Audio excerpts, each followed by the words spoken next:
Hello everyone, my name is Brittany Saltzman and today I'm going to be doing a financial analysis of 4 companies to make 3 important business decisions for Dr. John Cresson's Introductory Finance 381 class. Now let's begin.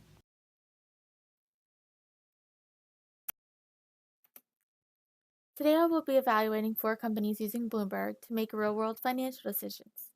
These companies are from random industries and their ratios are pulled annually, spanning from 2010 to 2015. The 4 companies I have chosen are Walmart, Coca-Cola, Southwest Airlines, and Heineken. I will be deciding who to make a long-term loan to, a short-term loan to, and who to buy equity from. So for short-term lending, I have $200,000 to lend to any company.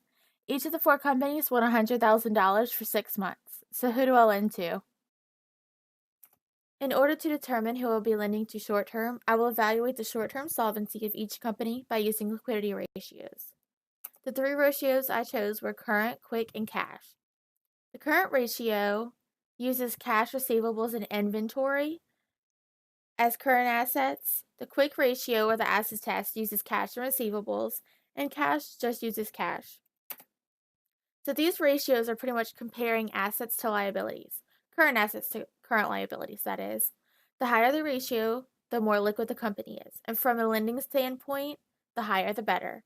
I say lending standpoint because from a managerial standpoint, if it's too high, that could be a problem. Because the current ratio uses the most accurate value for total current assets, it is better to use in general. So if you look at Walmart's current ratio, you can see that it is on average a 0.8. This means that they have more liabilities than assets, and they aren't as liquid as we'd like. And comparing all 3 ratios, you can see that more than half of their current assets are coming from inventory, which is what you would expect coming from a company like Walmart. Coca-Cola is very liquid. They have more assets than liabilities looking at the current ratio, which is exactly what we want for short-term lending. Coca-Cola actually happens to be the only company of the 4 companies with the current ratio of more than 1, meaning they are the only ones who have more assets than liabilities. You can see just how liquid they are by taking a look at the cash ratio. A lot of their current assets are coming from cash itself. Southwest is not too far behind Coca-Cola with an average current ratio of about 0.9, but they still have more liabilities than assets. They also have a lot of current assets coming from cash looking at the cash ratio compared to the current and quick. Heineken looks about like Walmart with a current ratio of about 0.7 on average and most current assets coming from inventory, seeing as cash and quick ratio are much lower than current.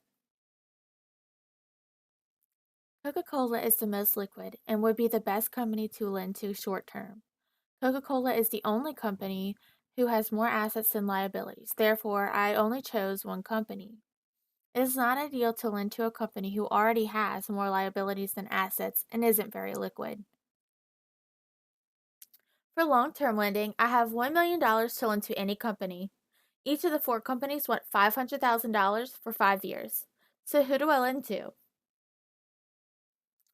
So debt is not necessarily a bad thing. We actually like debt, but not too much.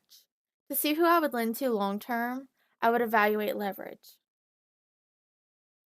The higher the debt, the higher risk, the higher the potential return. Just a side note. So to evaluate leverage, I would use equity multiplier, which tells us where the money to buy assets is coming from, whether it's creditors or stockholders. And this can vary depending on returns. And to see if they can afford their debt, I'm going to be using times interest earned ratio. If you look at the equity multiplier here for Walmart, you will notice that the equity multiplier is an average of about 2.5. And in the next 3 slides, you will see that all 4 companies have about the same equity multiplier. This means that for every dollar of equity, you get $2.50 in assets. Therefore, you're getting the other $1.50 from creditors, which isn't too terrible. Times interest earned is what I'm going to be using to better make my decision since all 4 companies have relatively the same equity multiplier. we see that Walmart on average has a times interest earned ratio of about $11, meaning they have $11 worth of operating income for every dollar of interest they owe. This tells us that they can afford their debt. Coca-Cola has a times interest earned ratio in the 20s, which is great, and it happens to be the highest of the four companies. So they can definitely afford their debt. So Southwest is pretty low in general. They did fluctuate up to a big old 45 for their times interest earned in 2015, but it looks like the majority of the time they're not getting much after they pay their interest obligations. Intense fluctuations and inconsistencies are kind of risky too.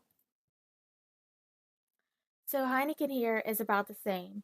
They're able to pay their interest obligations, but they don't have much money left over after doing so. Another possibility is that they have extremely high interest, which is bad too. Not to mention they have a tad bit higher equity multiplier than the other three companies. It is closer to 3 than 2.5, which means they're getting more into debt, which would make me least likely to choose them for long-term lending. I would choose Walmart and Coca-Cola to lend to long-term because they have higher probability to repay interest obligations and debt. All four companies had a similar equity multiplier, meaning that their money to buy assets were coming from a similar ratio of creditors to stockholders.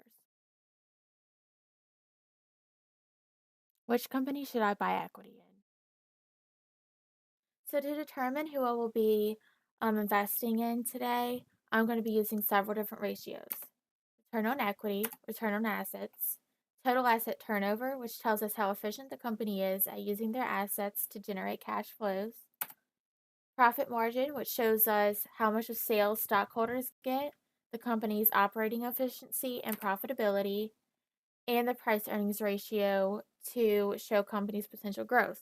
I also want you to keep in mind that for all the companies, the average equity multiplier was relatively the same at a 2.5. I want to evaluate what's driving the numbers. If you see in parentheses, return on equity can be broken down into profit margin times total asset turnover times equity multiplier to better look at the numbers. So there is a lot going on here, but I'm just going to briefly explain with each company, the main things that I noticed. So I do want to point out that, like I said in the last slide, ROE is profit margin times total asset turnover times equity multiplier. So if you take that 3.52, multiply it by 2.44, and the equity multiplier from 2010 for Walmart, you're going to get that to 21.17. So what seems to be driving the numbers here is profit margin, but not by much. They have a good profit margin.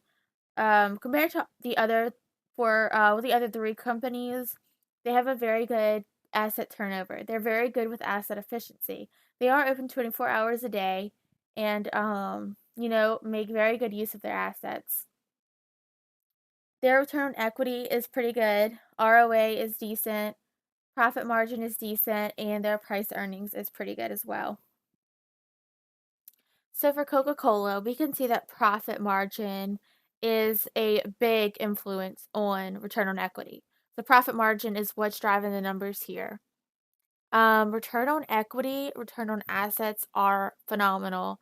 Profit margin is wonderful, and price earnings is wonderful. They're all the highest of all four companies, all four of those, which is awesome.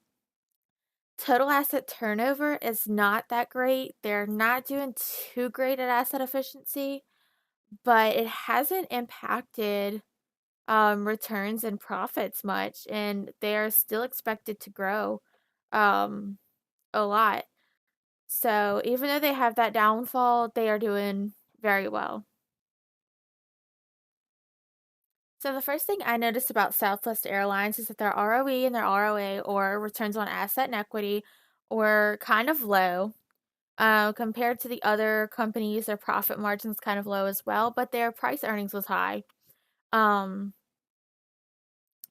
and kind of like Walmart, their asset turnover, their profit margin, their equity multiplier is all relatively equal. So not one thing really driving the numbers. If it had to be, it would be total asset turnover. You can see they are doing great in asset efficiency, which is to be expected because, like Walmart, they're both open 24/7 and they're, um, doing wonderful at asset efficiency. So, that definitely helped their return on equity out, but it still isn't that great. Okay, so just like Coca-Cola, their profit margins are high and their total asset turnover is low. They do have a good ROE. Their ROA isn't that great, and their price earnings is decent. In conclusion, I would invest in Coca-Cola. They're not doing the best in asset efficiency, however, they beat all the other companies in return on assets, return on equity, profitability, and growth over the 5 years. Even though you use different ratios to evaluate short and long term lending, I did choose Coca Cola for those two decisions as well. Overall, they were the best of the four companies. They were liquid, they had more assets than liabilities, had a higher probability of paying their obligations and debts, they were profitable, they had potential to grow, and they had a great return on assets and equity. In finance, nothing is set in stone. At the end of the day, there are no theories. Finance is part science and part art. Today, I use simple ratios to evaluate and compare four companies to make the best financial decisions, in my opinion, then explained why I thought they were the best decision.